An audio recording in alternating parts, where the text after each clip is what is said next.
John, 谢谢你 thank you for that very nice introduction. 我今天非常荣幸能够有这个机会跟你们讲话。But I will also say that I'm absolutely amazed that nobody has raised today with me the most important event in cross-strait relations in quite a while. I heard there was a badminton match in Tokyo where Taiwan did very, very well. I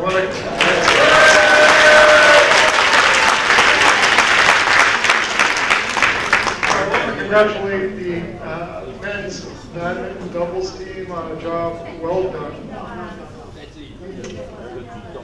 As John pointed out, I was last year in 2019 celebrating the 40th anniversary of the Taiwan Relations Act with many of the people in this room. In many ways, the time since then has been difficult.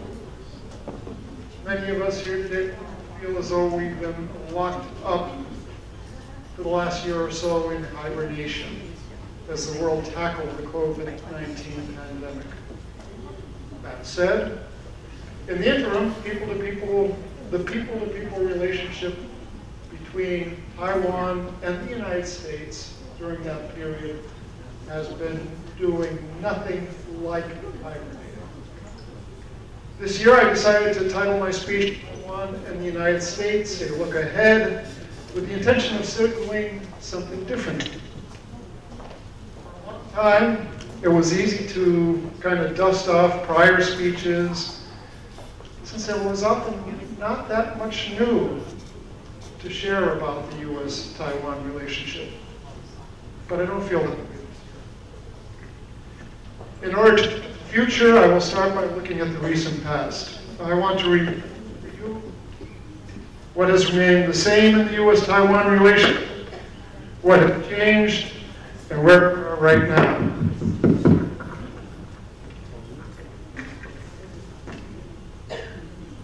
So to start off, what remains the same? I know that many on Taiwan were pleased with the progress in the U.S.-Taiwan relationship under the previous administration. And they perhaps were worried about the impact that a change of the U.S. administration might have on that relationship. In his confirmation hearing, however, now Secretary of State Blinken put those fears to rest, saying, and I quote, "We will stand with friends and allies to advance our shared prosperity, security, and values in the Asia-Pacific region. And that includes deepening our ties with Taiwan."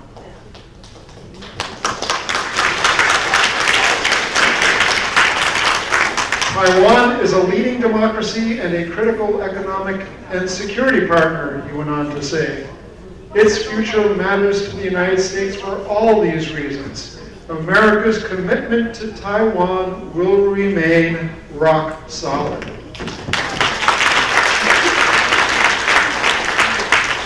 Rock solid. That's pretty clear. And it is a commitment that the Biden administration has continued to reiterate and to demonstrate ever since. For example, former Senator Chris Dodd and former Deputy Secretaries of State Richard Armitage and James Stoltenberg headed to Taiwan earlier this year at President Joe Biden's request in what a White House official called a personal signal of the President's commitment. While much is happening in U.S. relations with Taiwan, the U.S. One China policy remains the same. The United States remains committed to the peaceful resolution of cross-strait differences as long as that resolution is without coercion and consistent with the wishes and best interests of the people on Taiwan. We will continue our commitments to Taiwan and help Taiwan maintain a sufficient self-defense capability commensurate with the threat that Taiwan faces. Doing so increases stability both across the Taiwan Strait and within the region. For over 40 years, every U.S. administration has noted that U.S. policy toward Taiwan is grounded in the Taiwan Relations Act and the 3 joint communiques. I have a particular affection for the Taiwan Relations Act because it gives me this job. Beginning in 2020, the United States has also publicly stressed the importance of the 6 assurances provided to Taiwan at the time of the 3rd communique between the U.S. and the PRC. The recent declassification of 2 documents from that time made clear for all the U.S. understanding of our commitment to Taiwan's security. As President Reagan put it, and I quote here, "It is essential that the quality and quantity of the arms provided Taiwan be conditioned entirely on the threat posed by the PRC, both in quantitative and qualitative terms. Taiwan's defense capability relative to that of the PRC will be maintained." Thus, the foundations of our relationship with Taiwan remain the same. What has changed in recent years, however, is the increasing belligerence toward Taiwan coming from Beijing.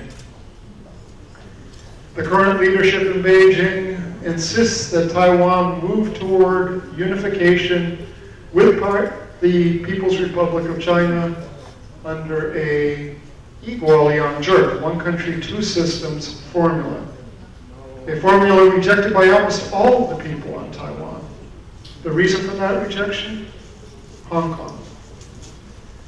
The actions that the PRC has taken in implementing that formula in Hong Kong have made it abundantly clear that unification on those terms would mean the end of Taiwan's democracy. Accordingly, Beijing has come to rely almost solely on coercive tactics, such as disinformation, malicious cyber actions, squeezing Taiwan's international space, and outright military intimidation to try to push a reluctant Taiwan toward unification. As the Taiwan Relations Act noted some 40 years ago, any effort to determine the future of Taiwan by other than peaceful means, including by boycotts or embargoes, would be a threat to the peace and security of the Western Pacific and of grave concern to the United States. Kurt Campbell, the White House coordinator for the Indo-Pacific, noted in July, unilateral change of Taiwan's status by Beijing would be catastrophic. The U.S. firmly believes that peace in the Indo-Pacific region is in everyone's interest. But in order to protect that peace, we are willing to call out bad behavior and stand with the people on Taiwan, recognizing Taiwan's role in our shared prosperity. Let's speak a little bit about the present and the future. During these tense and complicated times, the relationship between the U.S. and Taiwan grows stronger and stronger. If you had asked me 5 years ago what I thought U.S. ties with Taiwan would look like now, I doubt that I would have anticipated the strength and depth of our cooperation in a host of areas. In 5 more years, our solid partnership will continue to build on our shared values and interests, including in the areas of economic and trade ties, promotion of Taiwan's international space, bolstering Taiwan's self-defense, and people-to-people ties. Let's look briefly at the economy and trade. Despite having a population of only 23 million, Taiwan is the 9th largest trading partner of the United States. That said, there is room for even more growth. The American Institute in Taiwan and its counterpart, the Taipei Economic and Cultural Representative Office in the United States, and I'll call out the TICO office here in San Francisco, we all work together to address trade issues through the Trade and Investment Framework Agreement, or TIFA. If we can successfully use mechanisms like TIFA to resolve trade irritants between our 2 economies, we will foster an even stronger and closer trading relationship. Last month, as you have heard, AIT and TECRO held their first TIFA Joint Council meeting in 5 years. At that meeting, U.S. officials emphasized the importance of the U.S.-Taiwan trade and investment relationship and expressed their desire for stronger and more consistent engagement going forward. We discussed agriculture, made progress on long-standing U.S. concerns regarding medical devices, and agreed to new areas for cooperation, including the formation of a labor working group that will support President Biden's priority of a worker-centered trade policy. We look forward to launching this working group and reinvigorating the other existing working groups under the TIFA in the coming months. Late last year, AIT and TECRO launched an economic prosperity partnership dialogue, led on the U.S. side by then Undersecretary for Economic Growth, Energy, and the Environment, Keith Krok. Undersecretary Krok had, in fact, just returned from Taiwan, where he represented the people of the United States at the funeral of Taiwan's first democratically elected president, Lee Teng-hui. That was, I should add, the highest level visit by a State Department official to Taiwan since 1979. Under the Economic Prosperity Partnership Dialogue, the United States and Taiwan discussed such areas of cooperation as global health security, science and technology, 5G and telecommunications security, supply chains, women's economic empowerment, infrastructure cooperation, and investment screening. And those conversations will be continuing. Taiwan plays a critical role in some of the most sophisticated global supply chains. And as we all know, as a designer and manufacturer of the most advanced semiconductors. As we enter into the era of the Internet of Things, Taiwan's prominence in supply chains will only grow, spanning multiple industries such as the automotive industry, telecommunications, and even household appliances. Undersecretary Krok's visit to Taiwan followed an August 2020 visit by then Secretary of Health and Human Services, Alex Azar. Secretary Azar, the first U.S. cabinet member to visit Taiwan since EPA Administrator Gina McCarthy in 2014, witnessed the signing of a new AIT-TECRO Memorandum of Understanding on Health Cooperation. This Memorandum of Understanding builds on decades of close cooperation between the United States and Taiwan in the field of public health. I've seen this on many visits here to the States, whether it's in Texas working on cancer, or up in Colorado, every place I go, you see dramatic cooperation in scientific fields and health fields between the U.S. and Taiwan, much of which people remain unaware of until you go and visit them. The MOU will help strengthen cooperation in global health security, investigation and control of infectious disease, research, prevention, and treatment of chronic disease, and the development of drugs and vaccines. Also, late last year, AIT and TECRO signed an agreement on scientific and technological cooperation that will promote collaborative research and advance joint understanding on a broad range of science and technology topics. This agreement reaffirms the close partnership between the United States and Taiwan and elevates the science and technology cooperation between our societies. Let's turn quickly to international space and health cooperation. The U.S. mantra for Taiwan used to be, with respect to international space, let's help Taiwan. It has shifted to Taiwan can help.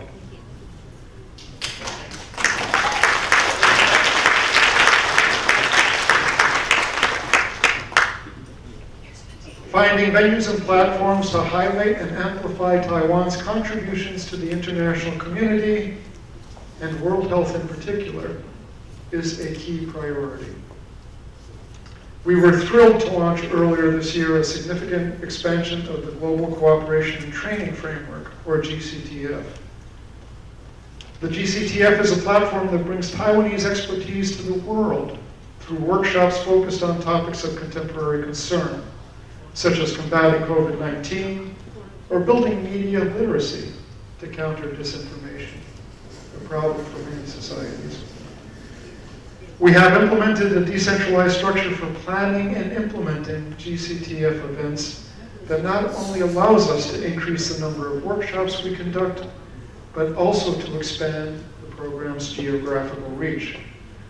The new model allows us to tailor GCTF events to resonate with specific regional audiences. We have also formalized what we call the Pacific Island Dialogue into an annual discussion hosted by AIT and TECRO to improve coordination of joint efforts in support of Taiwan's diplomatic partners in the Western Pacific. I bet not too many people here were focused on the fact that we openly collaborate with Taiwan as we look at the challenges from Beijing and the Pacific, and as we make sure, do everything we can at least to make sure that diplomatic partners are frankly not bought off by mainland China.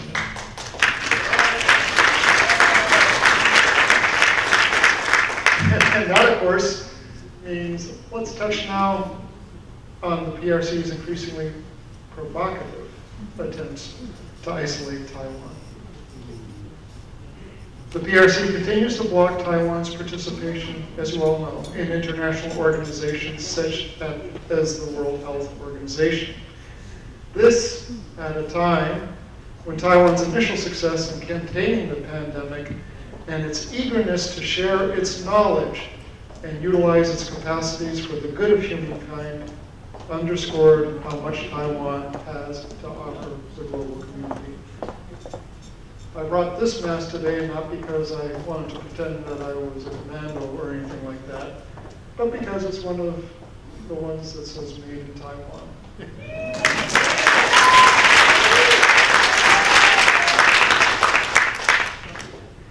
And when Taiwan experienced its own COVID-19 outbreak, the PRC used that opportunity to squeeze Taiwan's diplomatic partners while interfering with an effective response on island. I am very proud that the U.S. was able to contribute 2.5 million vaccines to help Taiwan combat its first wave. We are seeing a groundswell of support for Taiwan among a growing and increasingly diverse group of countries. Parliaments across Europe are passing resolutions in support of Taiwan, reflecting growing public sentiment in favor of Taiwan's participation on the global stage. Lithuania has just announced plans to open a representative office in Taipei, and Taiwan's diplomatic partners have stuck by Taiwan, even in the face of PRC attempts to use vaccines to bribe them into changing recognition. Now that's where I have to talk a little bit about self-defense and security. The momentum generated by these increasing calls for Taiwan's inclusion are likewise apparent in the security environment. Several recent firsts have followed the new administration's outreach to allies in the region and more broadly. Joint statements with close U.S. allies like South Korea include explicit mentions of cross-strait security for the first time, as did the most recent G7 and NATO communiques. And I will tell you, these statements, sounds like diplomacy, it's a big deal. You know, it tells the Chinese that it's not just the U.S. that's watching what's happening in the Taiwan Strait.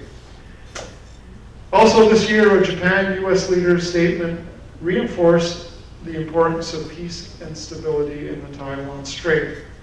Japan's annual defense white paper also explicitly echoed that sentiment this summer, stressing, and I quote, "The stability of the situation around Taiwan is important, not only for the security of our country, Japan, but for the stability of the international community."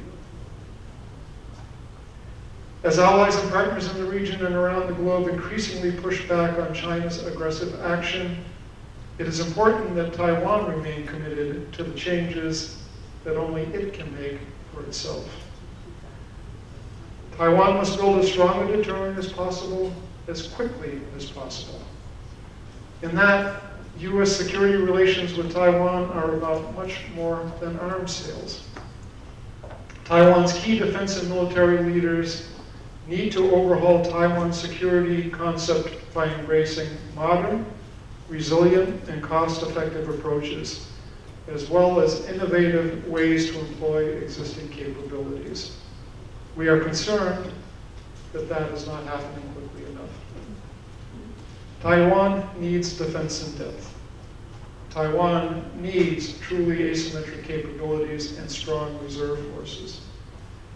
But as arms sales have become regularized and increasing in scope and dollar amounts as the threat from China increases, Taiwan's focus and direction seem to be shifting back to conventional large-scale platforms. Truth be told, Taiwan's 2021 quadrennial defense review seemingly abandoned the previous well-received overall defense concept. The QDR instead championed long-range strike, local air superiority, and controlling the sea lines of communication. All concepts seemingly focused on a traditional, conventional battle rather than an asymmetric defense for a struggle that we all hope will never occur, and we all know that Taiwan could not afford to lose. Returning to those systems which are mobile, survivable, and lethal, or as former Principal Deputy Assistant Secretary of Defense David Helvey put it, large numbers of small things is a real and urgent course correction.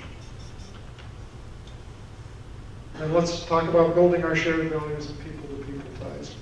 Security has been a key part of our relationship since the TRA, and so has people-to-people engagement based on our shared interests and values. Here too, there has been notable progress. This year, the administration put out new contact guidance to encourage engagement with representatives from Taiwan. The State Department regularly holds meetings with Taiwan representatives at all levels, as do other agencies of the executive branch. In addition, U.S. embassies overseas are urged to engage with Taiwan representatives in those countries. We have a robust agenda to discuss, and now many ways to do so. In December of 2020, AIT and TECRO signed an agreement to foster international education cooperation. We have always had large exchange programs, and both sides agreed to extend State Department exchange programs, support Taiwan's 2030 bilingual education initiative, and facilitate Chinese language programs with funding support from Taiwan. This past year has been tough for students to travel back and forth, but when travel is again allowed, the programs will be larger than ever. The U.S.-Taiwan consultations on democratic governance in the Indo-Pacific region, convened under the auspices of AIT and TECRO, continue to be an important venue for U.S.-Taiwan collaboration on issues of human rights, anti-corruption, and democratic governance. Then Assistant Secretary for the Bureau of Democracy, Human Rights, and Labor, Robert Destro, hosted the most recent round of talks last September while in Taiwan to attend the memorial ceremony for former President Lee Teng-hui. Among the important outcomes of this discussion was the opening of the regional offices of the National Democratic Institute and the International Republican Institute in Taipei. As the NDI's Manpreet Singh Anand put it, Taiwan's democracy is a model for the Asia-Pacific region and the world. I can think of no more fitting tribute to President Lee than to continue to build on this important collaboration in the years to come. I'm going to wrap up because I think everybody's getting tired, but in any event, you can see that from the last time I was here, there has been a tremendous amount of activity between people in the United States and Taiwan, and we have momentum that will carry us forward.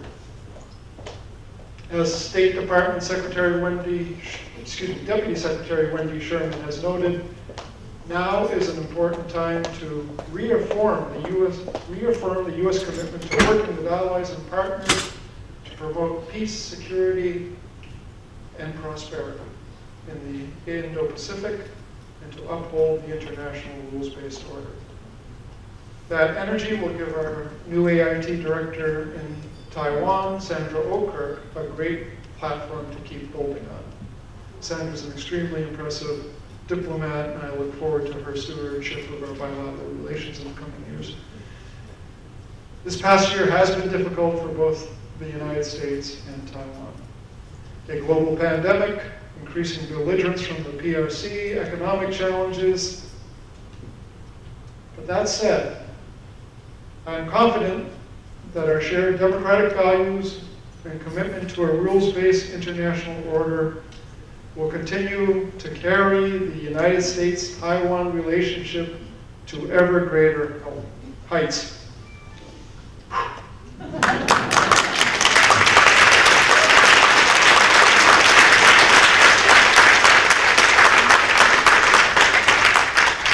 Taiwan, 美国友谊万岁啊！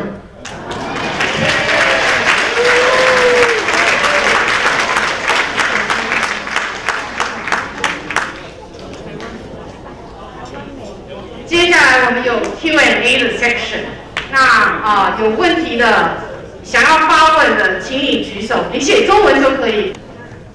James Moriarty, my name is Peter Kuo, and I just want to really thank you for being here today, and thank you for that assurance of friendship between U.S. and Taiwan. My question is, what do you think, in your personal opinion, the best course of action we as Taiwanese American here at Bay Area can help you to strengthen that relationship with the current administration? Thank you. Excellent question. Getting back to one of my main topics, which is, there is a need to build the ties between Taiwan and the United States, the people, the economy. I think this is a natural venue where you look at how do you increase trade and understanding, how do you work with an existing model, what sort of models make sense in the future. I was talking earlier about something called the U.S.-Taiwan Circulation Alliance that AIT has been working with the Taiwan government on. And it's a concept of bringing promising young engineers and other professionals, both from Taiwan to here to work in companies, and from here to Taiwan to work in companies. Be creative. Think about how you will go about using your ties back in Taiwan to encourage activities that will sort of build this grassroots relationship even stronger than it is today. I think there's a huge amount of opportunity for that, and the atmosphere is great. Anything that makes sense, you will find support for both in Taipei and Washington, and that's very seldom the case. So basically, it's hard to find as welcoming an atmosphere between two separate entities as you have right now. So I encourage you, think creatively, say, what do I do? How could I do it better? How could I use my knowledge to work with Taiwan? How could I use Taiwan's knowledge to make what I do better? And that starts building relationships around great. I know many people in this room already have. Just do more. 加油, 加油. Thank you. So, we correct any question? Okay.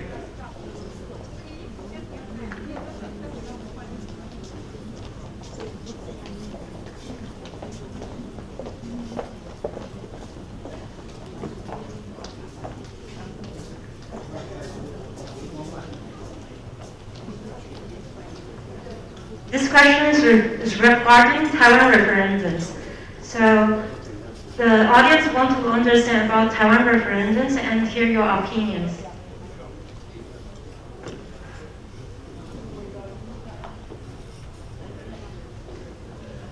我不会干涉台湾的内政。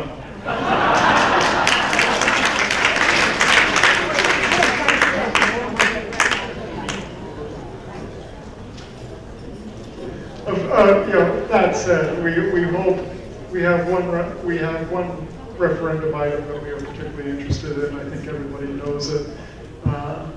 But again, the worst thing I could do is to stand up here and tell the Taiwanese how to vote. Any further question?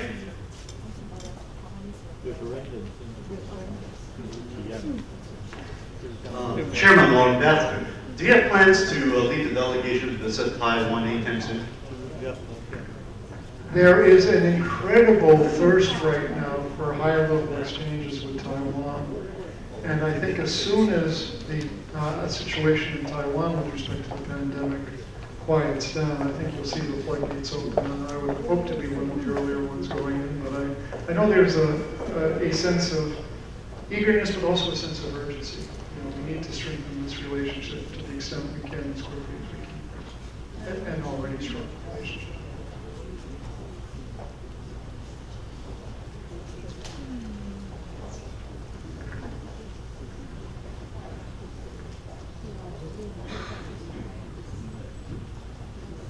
This is a very interesting question.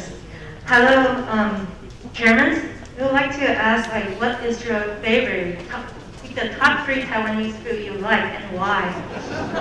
Favorite Taiwanese favorite food? Taiwanese food. Oh, and rank the top 3 you like. Easy. Zhuo Yan Tang. You know. They used to have a restaurant. My year of learning Chinese up in Yanmingshan. I forget whether it was Lao Gao or Lao Wang. It was one or the other. Had a small restaurant in the alleys between the part where the foreigners lived and the road leading right into one Wadashway.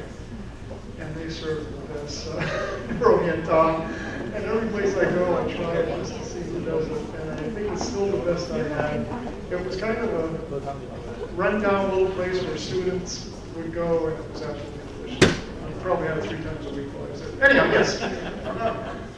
But that's, I gotta say, one of the things I love about Taipei is going out to eat. So, it was a good question.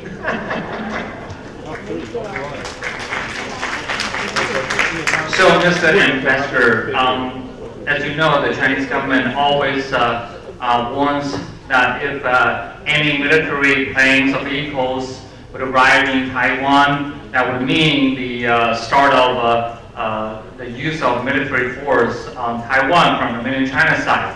However, as we all know, the military plane already landed in Taipei for the 3rd time, and we still haven't seen anything down on the mainland side. So my question is, how do you interpret the significance of such landing, and what's your expectation on the United States side, even in the face of the protests from the mainland Chinese government? That's a tougher question.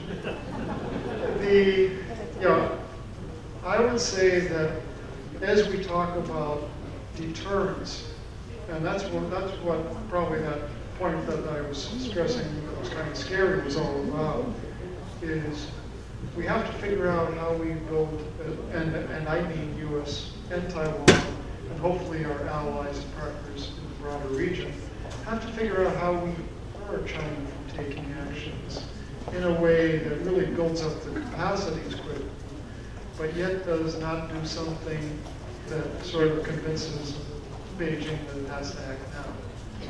And so I think we're always sort of juggling that a little bit because, you're right, the Chinese will occasionally make threats that they don't mean, and then they'll make threats that they do mean. And we've always got to figure out, okay, is this step a step that goes beyond productive and becomes provocative? And at certain points in time, when you really need to send a signal, you might have to take a step that would seem provocative at other times. But in general, you have to look at the substance and say, what do we in Taiwan gain out of a certain move? And that's what every administration has always done. The definition has always been changing, and it's still changing today. One question. So in your opinions, if the real war between China and Taiwan happens, can Taiwan have capacity to fight back? Very funny. Does Taiwan have the capacity to fight back? Of course it has the capacity to fight back. What I'm urging, yes. What we're urging, though, is that it builds on that capacity. You know, the things I talked about, you know, defense in depth. We genuinely believe that the people of Taiwan should be engaged in the defense of Taiwan. That basically people should be convinced that they should have the knowledge and the tools to make it clear that they would oppose an invasion of Taiwan. We talked about large numbers of small things because that's what will tell the Chinese that, you know, look, it will be really difficult to cross the Taiwan Strait either by sea or by air.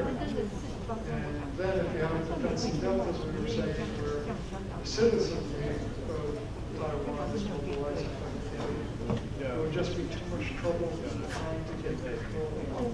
We had experiences in Afghanistan. We've learned from those experiences, and we hope that the Chinese will learn from them. Two interesting questions I would like to ask for your preference. One is, if Taiwan really wants to become protected and become one of the states of the United States, do you think it's possible? I could make a joke that somebody would report it back to Washington and might get in trouble. It was going to be about party affiliation, but anyhow. Yeah, I don't think that's a very realistic question. One of the questions is about your preference about calling Taiwan or ROC. Taiwan or ROC? It's a funny question. We have lawyers who are always telling us what we can and cannot say. In some cases, people are nervous about saying Taiwan. In other cases, they say that using the Republic of China somehow implies sovereignty. We have to be cautious. So, you know, I was just called Taiwan. I have got trouble.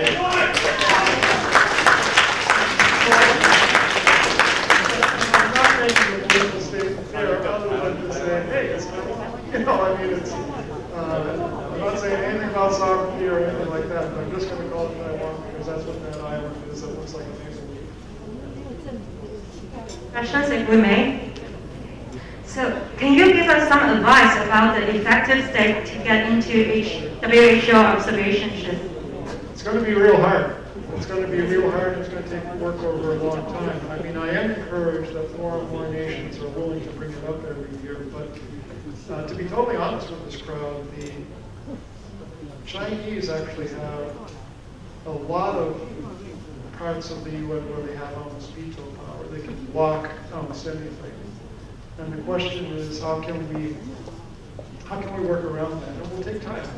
You know, I think you've seen that, you know, even Secretary General Tedros has become much more careful about how he talks about China than he was at the beginning of the pandemic. And I think that's partly because, you know, the problems have become clearer, but also it's because he's under a lot of pressure from the countries who realize something funny happened in Wuhan. It needs to be investigated, and that, you know, by trying to maintain that things spread via, you know, shipments of frozen shrimp or whatever, not he, but his team was doing a disservice.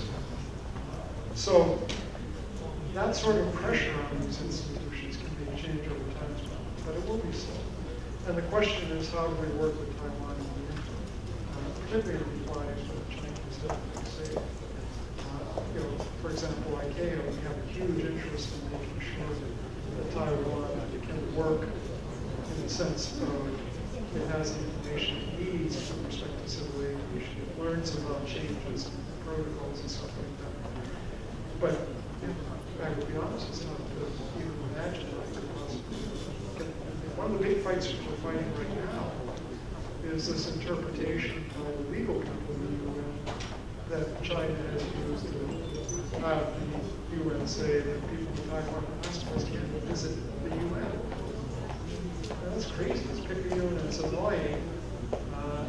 And And I think at some point we might get there because it will take a lot of pressure from a bunch of countries, not just the U.S., to try and get that changed. And a lot of countries will say, well, why is that so important? And so we'll be